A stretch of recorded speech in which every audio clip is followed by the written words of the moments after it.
Bismillahirrahmanirrahim. Alhamdulillahi Rabbil Alamin. Wassalatu wassalamu ala asyrafil anbiya'i wal mursalin nabiyina Muhammadin wa ala alihi wa sahbihi ajma'in. Assalamualaikum warahmatullahi wabarakatuh. So inshallah sirah. Saan ba tayo? So natalakay na natin yung mga panahon na si Propeta Muhammad sallallahu alaihi wasallam ay hindi pa propeta. So inshallah hayatun nubuwa wa risala wa da'wah, ang kanyang buhay sa kanyang pagiging propeta at gayon din ang kanyang da'wah. Alhamdulillah.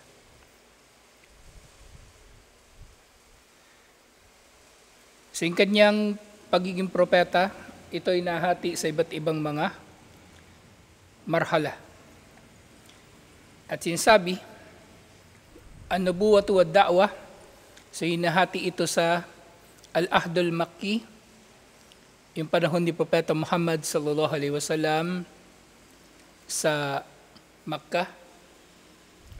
13 sana takriban, ito ay 13 taon. 13 taon. Al-ahdul makki, al-ahdul madani, pangalawa, yung panahon niya sa Madina. 10 sanawat kamila, at ito ay 10 taon. Dahil nga, dalawang malaking bahagi, yung sa Makkah, 13 years, sa Madina, 10 years. At yung panahon doon sa Makkah, al-Ahdul Makki, nahati pa ito doon sa iba't ibang pagkakahati. Tinukoy dito yung 3. Marhalatud da'wa sirriya, yung panahon ng sekretong pagdada'wa, yung nandun pa sila sa bahay ni Al-Arqam bin Al-Arqam. At pangalawa, yung panahon marhalatu i'lanud da'wa, panahon ng pagsasabog publiko ng da'wa. At ito na yung panahon na hayagan ng nag-iimbita si Propeta Muhammad sallallahu alaihi wasallam patungo sa Islam. At syempre, mas lumakas ito nung ika-6 na taon bago o pagkatapos niya maging propeta ng nag-Muslim sina Hamza at si Umar bin Khattab radhiyallahu anhu. Pero bago pa yon, nagsimula na siya talagang magda'wa ng hayagan. At pangatlo, marhalatud da'wa kharju Makkah. Ito na yung da'wa sa labas ng Makkah. At nangyari ito doon sa 10 taon niya doon sa Makkah. Yung nga, nagpunta siya ng Taif. Diba? Yung Amul Huzun. Ito ay nangyari nung 10 taon ng pagiging propeta niya. At ito rin yung taon na namatay si Khadijah at si Abu Talib. At ito rin yung panahon na nagda'wa siya sa Taif at siya ay itinakwil ng mga taga-Taif. So yun ay ang pagsisimula na ng da'wa ni Propeta Muhammad sallallahu alaihi wasallam. So ngayon inshallah,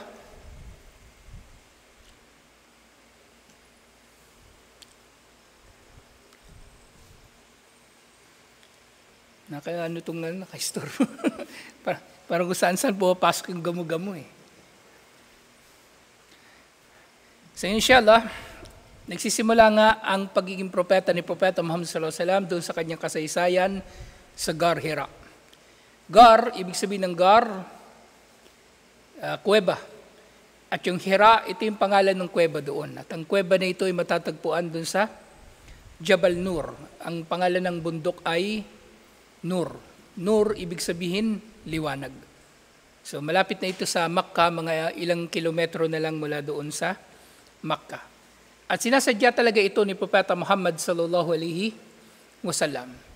Nung si Propeta Muhammad sallallahu alaihi wasallam ay bago pa naging propeta, ginusto na rin niya na mag-isa. So hindi siya masyadong nakikisalamuha sa mga tao. At syempre, nakikisalamuha pa rin naman siya, pero hindi na katulad ng mga naunang mga panahon. Ang pakikisalamuha niya hindi na katulad ng naunang mga panahon. lima takarabat sinnuhu sallallahu alaihi wasallam al-arba'in, nang malapit na si Propeta Muhammad sallallahu alaihi wasallam na maging 40 years old, wa kanat ta'ammulatuhu al-madiyah qad wasi'at ash-shakka wal al-aqliyah bainahu wa baina qaumihi. So si Propeta Muhammad sallallahu alaihi wasallam, mas naging madalas yung kanyang pagmumuni-muni sa mga nilikha na nasa kanyang paligid. At dahil dito, naging malaki yung kumbaga agwat ng paraan ng pag-iisip ni Propeta Muhammad sallallahu alaihi wasallam at ng kanyang mga kababayan. Kumbaga hindi na siya natutuwa, nakausap niya yung kanyang mga kababayan. Kumbaga parang nabababawan na siya sa kanyang mga kababayan, o kumbaga kumbaga hindi na siya natutuwa doon sa mga pinag-uusapan ng mga tao, halimbawa, o sa paraan nila ng pamumuhay. Siyempre sa Makkah, puro pagano yung mga tao doon, at si Propeta Muhammad sallallahu alaihi wasallam ang pinaka namumuhi sa pagtatambal kay Allah subhanahu wa ta'ala. So sinabi, habbaba ilayhi al-khala, at mas ginusto niya nga ang mag-isa. Fakana yakhudu as-sawik wal ma. So si Propeta Muhammad sallallahu alaihi wasallam, tuwinang tutungo siya sa kanyang pag-iisa, at doon nga siya madalas tumambay sa Gar Hira, dala-dala niya yung sawik. Yung sawik, yun nga yung nabanggit natin nung nakaraan, na ito ay parang lugaw, kumbaga, at may baon siyang tubig. Yun lang yung kanyang binabaon. Wayadhabu ila Gari Hira fi Jabalin Nur, at pupunta siya sa kuweba ng Hira sa bundok ng Nur. Ala mabadati nahwu milain min Makkah. So mga 2 milya daw ang layo ng Gar Hira mula doon sa Makkah, mula doon sa kanyang bahay. So kung yung 1 mile, 1.6 kilometers, so 3.2 kilometers. So mula sa bahay niya hanggang sa Jabal Nur, kung lalakarin niya yun, parang pumunta ng bayan. Parang pumunta ng diyan bayan sa Palawan, ganun sa Palengke. Yan. Mga ganung kalayo. So naglalakad siya siguro mga 1 oras kasi wala namang kalsada noon. So ganun kalayo yung Gar Hira mula sa kanyang bahay. At sinasadya niya talaga na maging malayo sa mga tao. Dahil ayaw niya na naistorbo siya ng mga tao sa kanyang pagmumuni-muni. Lalong-lalo na kung yung iistorbo lang naman sa kanya ng tao ay walang saysay. Kukulitin lang siya o ano pa mang itatanong sa kanya na walang kwenta, mas gusto niya na mag-isa. At ang Gar Hira, wa huwa garun latifun tuluhu arba'ata adru wa arduhu dira wa thalatha arba'u dira min dira al-hadid. So yung Gar Hira, maliit lang ito. Malit lang ang Gar Hira. Ang haba daw nito ay mga 4 na dira. So yung dira nga na tinatawag, mga 1.5 foot, 1.5 foot. So kung ang 1 foot, 30 centimeters, ang 1.5 foot, 45 centimeters. So yung 4 na na dira, 1.8 meters. So kung ihiga siya doon, sakto lang siyang magkasya doon sa loob ng Gar Hira. Maliit lang siya na kuweba. So ganun siya kahaba, 4 na dira. So sabihin natin 1.5 foot ang kada dira, so 6 foot yung haba niya. So kasya lang din yung tao, inshallah. Kasya lang din yung tao. At yun nga, si Propeta Muhammad sallallahu alaihi wasallam, inilalarawan siya na katamtaman lang din naman yung kanyang height. Hindi siya masyadong matangkad. Okay? Kasi sabi ng mga scholar, sa yung mga height niya, katulad lang din ng height ng karaniwang mga Arabo, nasa mga 5'5", 5'6", ganun. Hindi rin naman kasi sila matatangkad. At yung lapad naman nung Gar-Hira, ito daw ay 1 3/4 na dira. Ibig sabihin 1 3/4 kung mga 2 feet lang mahigit o almost 3 feet. Sabihin na natin na almost 3 feet. So medyo ano siya, medyo makitid din siya na kuweba.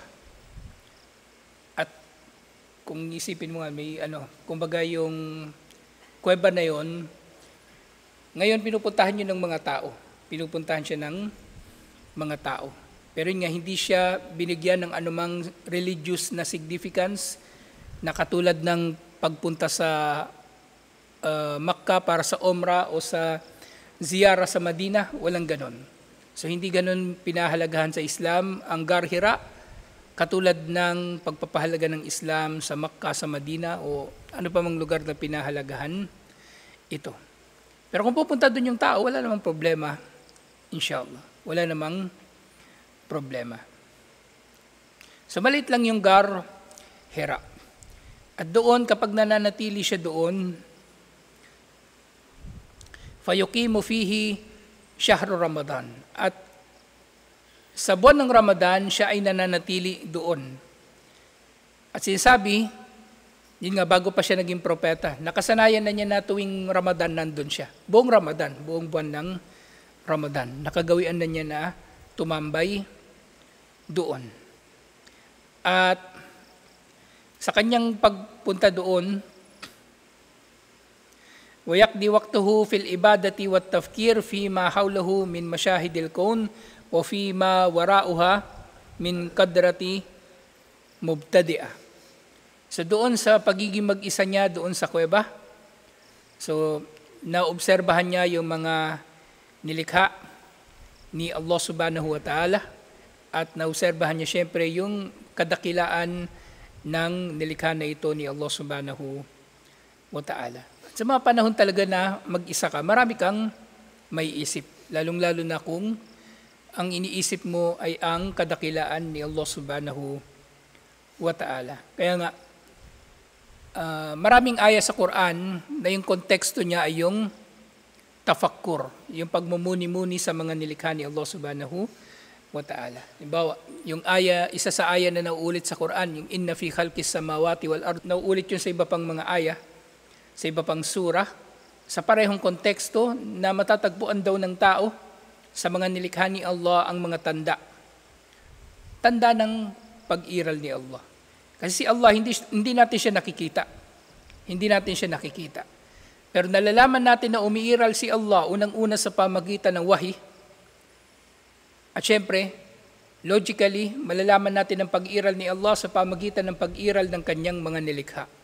Kung merong nilikha, ibig sabihin merong tagapaglikha. Okay? Kaya nga, sa pag-unawa ng tao, nauuna ang rububiyya, ang pag-unawa niya sa rububiyya, at mula rito, sa kanya lamang mapagtatanto ang uluhiyya. O sabi mo, baligtad na naman ha. Kukutusan na mula roon, kumbaga, mula sa rububiyya, pag nakilala na ng tao yung rububiyya ni Allah, makikilala na niya ang uluhiyya ni Allah. Kasi ang tao ang tao, rational na nilalang. Ibig sabihin ng rational, inuugnay niya yung mga bagay-bagay sa konteksto ng cause and effect. Yung dahilan at yung resulta. Okay, hindi tayo katulad ng hayop. Yung hayop wala silang rationality. Ang umiiral lang sa hayop, yung tinatawag na basic instinct. Kumain, uminom, makipagtalik, matulog. Yun lang, yun yung ginagawa ng hayop. Walang pakialam yan. Yung manok nga, hindi marunong magbilang eh. Yung manok walang pakialam yan. Namatay yung sisiw niya, walang pakialam yan. Yung nililimliman niya, 3 itlog. Kunin mo yung isa, kunin mo yung 2, kunin mo lahat. Nandun pa rin yan, naglilimlim, wala yung pakialam. Hindi yan titigil sa paglilimlim, kahit wala na yung nililimliman, naglilimlim pa rin yun, wala siyang pakialam. Kasi sa instinct sila kumikilos. Pero yung tao, rational. Kaya mauna sa tao yung pag-unawa sa rububiyah para maunawaan niya ang uluhiyah. So ganoon din ang nangyari kay Propeta Muhammad sallallahu alaihi wasallam. Di ba kung titingnan natin, wala pang dumarating dito na wahi. Di ba? Hindi pa nga siya propeta eh. Wala pang dumarating na wahi. At si Propeta Muhammad sallallahu alaihi wasallam, nung hindi pa siya propeta, wala naman siyang nakausap na na sino mang mangangaral na Kristiyano o Hudyo. Wala. Liban na lang kay si Waraka. Actually, nabanggit lang si Waraka nung nung nagpakita na sa kanya si Jibril alayhis salam. Yung ano pangalan nun? Yung tatay ni Sa'id bin Zaid, si Zaid bin Amr bin Nufail, yung isa sa mga Hanif, na nababanggit sa mga hadith na Hanif, na inshallah, namatay siya na mananampalataya. Namatay siya na hindi pa propeta si Propeta Muhammad sallallahu alaihi wasallam, pero hindi talaga siya nag-shirk. Si Zaid bin Amr bin Nufail, nakakausap siya ni Propeta Muhammad sallallahu alaihi wasallam nung hindi pa siya propeta. Pero hindi madalas. Hindi madalas. At kumbaga, yung pagmumuni-muni na ito ni Propeta Muhammad sallallahu alaihi wasallam, kumbaga, mula lang sa kanyang sariling kagustuhan. At mula nga sa kanyang pagmumuni-muni, yun nga, na kilala niya ang rububiyah ni Allah, na mula roon, siyempre naging madali na sa kanya natanggapin ang uluhiyah ni Allah subhanahu wa ta'ala. Yung nga sinabi rin, wahuwa gayra mutmain lima alayhi qawmuhu min aqaidi shirk al-muhalhala wa tasawwuratuha al-wahiyah. So, sa mga panahon daw na ito, hindi na natutuwa si Propeta Muhammad sallallahu alaihi wasallam. Ang kanyang puso ay maligalig sa ginagawang shirk ng kanyang mga kababayan. Hindi niya ito katanggap-tanggap. At syempre, bukod pa sa shirk, hindi niya rin natatanggap ang kanilang mga kasamaan, yung kawalan nila ng moralidad, yung immoralidad nila, yung kanilang mga kalaswaan, mga ganong bagay na laganap sa mga tao nung panahon na yon. Walakin laysa bayna yadayhi tarikun wade. Pero nga si Propeta Muhammad sallallahu alaihi wasallam, subhanallah, sa panahon nga na yon, walang malinaw na daan para sa kanya upang makilala niya si Allah. Walang malinaw na daan. Katulad ng nabanggit ko nga dati tungkol kay Zaid bin Amr bin Nufail, ganun din. Sinasamba niya si Allah ayon sa kung anong pagkakaunawa niya kay Allah. Kasi,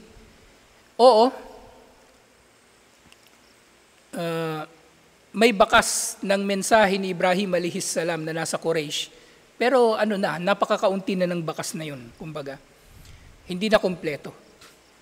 Kumbaga, ng panahon ni Propeta Muhammad sallallahu alaihi wasallam at ni Zaid bin Amr bin Nufail at ni Waraka bin Nawfal, wala ng sala, wala ng fasting, wala ng pagbabayad ng zakah, wala na yung mga pangunahing gawaing pagsamba na isinabatas sa mga propeta sa Quraysh. Wala na. Ang meron na lang Hajj, kasi yung Hajj, pinagkakakitaan nila negosyo sa kanilang Hajj. Di ba bawal mag-Hajj na hindi ka bibili ng damit sa kanila? Kung hindi ka bibili sa kanila ng damit, magtawaf ka na nakahubad. Negosyo sa kanilang Hajj, kaya nanatili sa kanilang Hajj.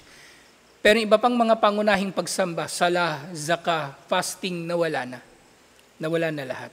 Lahat ng arkanul Islam, sinasabi ng mga scholar, lahat ng ito ay matatagpuan din sa iba pang mga propeta.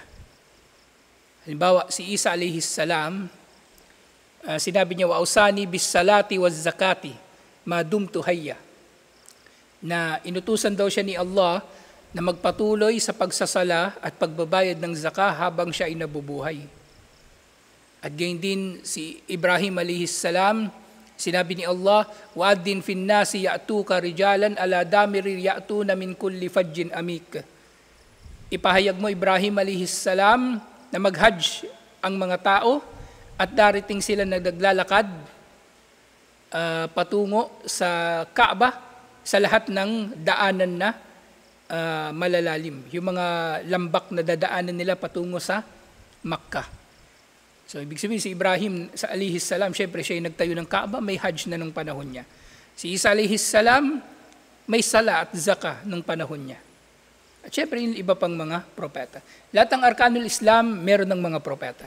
Lahat ng arkanul iman, ganun din, meron ang mga propeta. Magkaroon man ng diferensya sa kanilang mga mensahe, sa detalye na lang, sa mga detalye na lang. Halimbawa, sa sala, maaring iba yung sala nila sa sala ng mga Muslim, sa umma ni Propeta Muhammad sallallahu alaihi wasallam. Sa fasting, maaring iba, di ba? Katulad ng nababanggit sa tafsir, si Maryam kasama sa kanyang fasting, yung hindi siya magsasalita, hindi siya makikipag-usap. Pero wala ngayon yun dito. Sa umma ni Propeta Muhammad sallallahu alaihi wasallam, kapag nag-fasting tayo, pwede pa rin magsalita. Okay? Pwede pa rin magsalita, pwede makipag-usap. Kapag tinanong kayo, fasting kayo, di sumagot kayo. Hindi yung sasabihin nyo, fasting ako, hindi ako magsasalita. Inahan ko lang yung kambal, baka yun yung dahilan, ba't kinakausap kayo minsan, di kayo sumasagot, baka fasting pala kayo. Hindi kasama sa Sharia ni Propeta Muhammad sallallahu alaihi wasallam na hindi magsasalita kapag fasting. Oo, ginawa yun ni Maryam, o maaaring ginawa nila yun, pero iba yung Sharia ni Propeta Muhammad sallallahu alaihi wasallam. Di ba natalakay natin yung yung sa fasting din ni Dawud alayhis salam, di ba? Yung every other day. Pero hindi natin ginagawa yon dahil sa Sharia yun ni Dawud alayhis salam, yung every other day. Ginagawa natin yun dahil pinahintulutan yun sa Sharia ni Propeta Muhammad sallallahu alaihi wasallam. Okay? Sa katwiran na sinusunod natin yung Sharia dahil pinahintulutan ni Propeta Muhammad sallallahu alaihi wasallam, hindi dahil sa sumusunod tayo kay Dawud alayhis salam. Naintindihan niyo ba? Ang sinusunod natin na Sharia, batas yung kay Propeta Muhammad sallallahu alaihi wasallam. So si Propeta Muhammad sallallahu alaihi wasallam, walang malinaw na daan para sa kanya upang sambahin si Allah. So sa ganung paraan niya, sinasamba, dinadakila si Allah subhanahu wa ta'ala. So yun nga, walakin laysa bayna yadayhi tarikun wadih, walang malinaw na daan, wala manhajun muhaddad, at walang tukoy na paraan, wala tarikun kasid yatmainnu ilayhi wa yardah, at wala siyang anumang kaparaanan para sambahin si Allah na kalugod-lugod. Kumbaga kalugod-lugod sa kanya. Kasi si Propeta Muhammad sallallahu alaihi wasallam, maaaring palagi niyang iniisip sa mga panahon na yun na hindi niya nasasamba si Allah sa tamang pagsamba kay Allah. At ganun dapat yung Muslim, ganun dapat yung tao. Isipin natin palagi na maaaring hindi natin nasasamba si Allah ng sapat na pagsamba. Kasi kung isipin natin na sapat na yung nagawa nating pagsamba kay Allah, edi yayabang na tayo. Yun nga yung moral licensing na natalakay natin dati. May mga tao, inakala nila na marami na silang nagawang mabuti, kaya pwede na silang gumawa ng masama. Kasi inisip nila sapat na pambayad yung mga dati nilang nagawang mabuti. Walang ganun. Kaya nga, mayroong hadith, yung sinabi ni Propeta Muhammad sallallahu alaihi wasallam, yun nga, ma'abadnaka hakka ibadatik. Hindi ka namin nasamba, hindi ka namin sinamba o Allah ng sapat na pagsamba o karapat-dapat na pagsamba sa iyo. So ganun dapat ang mentalidad ng tao, ng Muslim, ng mananampalataya, na hindi siya magmamalaki sa kanyang mga nagawang pagsamba kay Allah. Isipin mo palagi na ikaw ay nagkukulang, nang sa gayon ikaw ay magsisikap, inshallah. Kasi pagka inisip mo na marami ka nang nagawang mabuti, wala na, kayabangan na yung karugtong nun. At maaring yun ay ugat na ng pagkaligaw, waliyadu billah. So tutuloy natin ito inshallah, yung kanyang naging buhay doon sa Gar Hira. Kasi marami tayong mapupulot dito na aral, inshallah. Pero syempre, idadagdag ko rin, baka mamaya kambal, naghahanap ng kuweba rito. Hindi na ito hindi na ito masyru sa ngayon, yung pagtambay sa kuweba. Hindi na ito masyru. Kasi hindi naman na ito ginawa ni Propeta Muhammad sallallahu alaihi wasallam unang-una nung siya ay naging propeta na. Never niya itong ginawa na. Kung meron mang panahon na si Propeta Muhammad sallallahu alaihi wasallam ay nag-isa, syempre sa pagsasala sa gabi, tahajjud, at maaari din yung i'tikaf sa masjid, lalong-lalo na kapag Ramadan, at natalakay na rin natin yung i'tikaf walang panahon. So kahit hindi Ramadan, pwede ka nakatambay sa masjid, ang intention mo ay i'tikaf. Pwede. So yun yung mga isinabatas na pagiging mag-isa. Okay? O nasa bahay ka lang, nagbabasa ka ng Quran, ganun. So maaring yun. Pero yung pagtambay sa kuweba, hindi na yun isinabatas sa umma na ito. Alhamdulillah. So hanggang dito na lang. Assalamualaikum warahmatullahi wabarakatuh.